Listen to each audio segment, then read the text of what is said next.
మీకు ఒక చిన్న స్టోరీ చెప్తానికి ఈ వీడియో రికార్డ్ చేస్తున్నానండి. నేను యూట్యూబ్‌లో షార్ట్స్ ఇవన్నీ చెక్ చేస్తున్నప్పుడు ఫర్ నాకు టైం దొరికినప్పుడు ఒకసారి అలా సరదాగా చెక్ చేసినప్పుడు ఒక మోటివేషన్ వీడియో ఒకటి కనపడింది. అందులో ఒక చిన్న స్టోరీ చెప్పారు. ఒక క్లే అంటే మీకు తెలిసే ఉంటుంది కదా! క్లే అంటే లైక్ మట్టి లాంటిది. ఒక పర్సన్ వచ్చి ఆ మట్టిని అమ్మమని ఒక కుర్రవాడికి ఇచ్చాడండి. ఆ కుర్రవాడు ఏం చేస్తున్నాడు? ఆ మట్టిని అమ్మడానికి ట్రై చేసాడు. ఎవరు కొనల. రూపాయి కూడా రాలేదు. ఫస్ట్ డే ట్రై చేశాడు. సెకండ్ డే తనకొక ఐడియా వచ్చింది. అరే! మట్టిలో అమ్మేస్తే ఎవరు కొంటారు అని చెప్పి దాన్ని ఒక చిన్న పక్షి రూపంలో తయారు చేశాడు. ఏదో సమ్ ఎఫెక్ట్ చేశాడన్నమాట. సో, దాన్ని తీసుకెళ్ళి బొమ్మ తయారు చేశాడు అంతే. ఓకే. దాన్ని తీసుకెళ్ళి సేల్ చేయడానికి ట్రై చేశాడు. దాన్ని సేల్ చేసేసాడు. బట్ అది రూ. 10కే అమ్మబడింది. రూ. 10కే సేల్ చేయగలిగాడు. నెక్స్ట్ మళ్ళీ బ్యాకొచ్చి ఎవరైతే పర్సన్ ఆ క్లే ఇచ్చాడో, ఆ క్లే గురించి రూ. 10 తనకిచ్చేస్తే, తను ఈసారి ఇంకొంచెం క్లే ఇచ్చి, దీన్ని ఈసారి రూ. 100కి అమ్మమన్నాడు. ఓకే. అప్పుడు తనేం చేశాడు, ఈ రూ. 10 ఇచ్చి, ఆ మట్టి కూడా ఇచ్చాడు కాబట్టి, ఈ రూ. 10ని ఆ మట్టిని తీసుకుండి, రూ. 10తో కలర్స్ కొన్నాడు.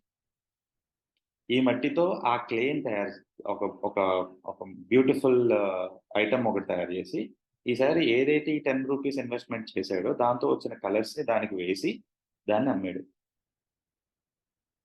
దానికి సెకండ్ డే రూ. 100 వచ్చింది. రూ. 100కి అమ్మగలిగాడు దాన్ని. సో, నెక్స్ట్ థర్డ్ డే కూడా తనేం చేశాడంటే, క్లేతో పాటు ఆ రూ. 100 ఇచ్చాడు. ఈసారి తనేం చేశాడంటే, కలర్స్ కొని, కలర్స్‌తో పాటు చిన్న చిన్న వీల్స్ అని, అవని, ఇవని కొని, దాన్ని నీట్‌గా డెకరేట్ చేసి, ఈసారి రూ. 500 అమ్మాడు. అంటే ఓవరాల్ మన కన్క్లూజన్ ఎలా కావాలి? మీరు దీంట్లో నేను చెప్పబోయే కన్క్లూజన్ ఏంటి అని ఆలోచిస్తే, మీకు నేను గాని ఏదో యూట్యూబ్ ఛానెల్స్‌లో గాని, లేకపోతే మీరు కొనుక్కుండే కోర్సెస్ గాని, లేకపోతే మీ ఇంజినీరింగ్‌లో గాని, మీ కాలేజ్‌లో గాని సో, మీ పాస్ట్ ఎక్స్‌పీరియన్స్‌లో గాని, మీకు ఒక క్లే ఇచ్చినట్టే. మీ దగ్గరకి ఒక క్లే ఉంది. దాన్ని మీరు ఎంత బ్యూటిఫుల్‌గా డెకరేట్ చేసి, దాన్ని ఎంత మీకిచ్చిన సబ్జెక్ట్‌ని ఎంత బాగా మీరు దాన్ని క్రియేటివిటీ మైండ్‌తో చూసి క్రియేటివ్‌గా ఆలోచించి, దాన్ని ఎంత బాగా డెవలప్ చేయాలని ఆలోచిస్తేనే మీకు ఇన్‌కమ్ అన్నది జనరేట్ అవుతుంది. ఎందుకంటే ఇదెందుకు చెప్తున్నానంటే చాలామంది నాకు బ్రో నాకు నా సాలరీ 25 ఉంది. నాకు 50,000 కావాలి మంత్లీ ఏం చేయాలి? అని అడుగుతున్నారు. సీ 50,000 అన్నది బానే ఉంది. నువ్వు ఎక్స్‌పెక్ట్ చేస్తున్నావు బానే ఉంది. బట్ దానికి తగ్గట్టు నీ స్కిల్ సెట్ ఏంటి? కదా! ఆ స్కిల్ సెట్ అన్నది చూడాలి కదా మరి. మరి స్కిల్ సెట్ నువ్వు చూడనప్పుడు నీకు ఆ 50,000 ఎలా వస్తుంది? సో, రోజుకి ఎంతో కొంత టైం నువ్వు ఆ స్కిల్ సెట్ మీద పెట్టాలి కదా!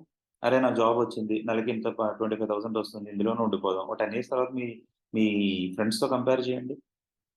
ఎవరైతే టెక్నికల్ స్కిల్ సెట్‌ని అప్‌డేట్ చేస్తున్నారో వాళ్ళు 10 ఇయర్స్ తర్వాత వాళ్ళు ఎక్కడుంటారో ఆలోచించండి. Right? So, thoughts the reason నేనేమంటున్నానంటే ఈ రోజే తీయండి. ఈ రోజే స్టార్ట్ చేయండి. ఒక చిన్న కాన్సెప్ట్ తీసుకోండి. ఒక ప్రోగ్రామింగ్.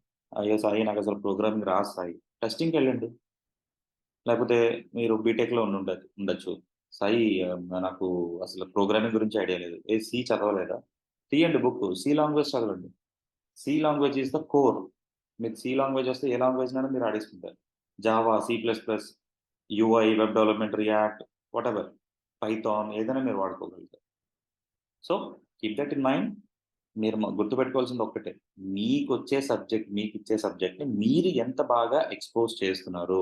ఎంత బాగా అప్‌డేట్ చేస్తున్నారు? ఎంత బాగా క్రియేట్ చేస్తున్నారు? ఓకే.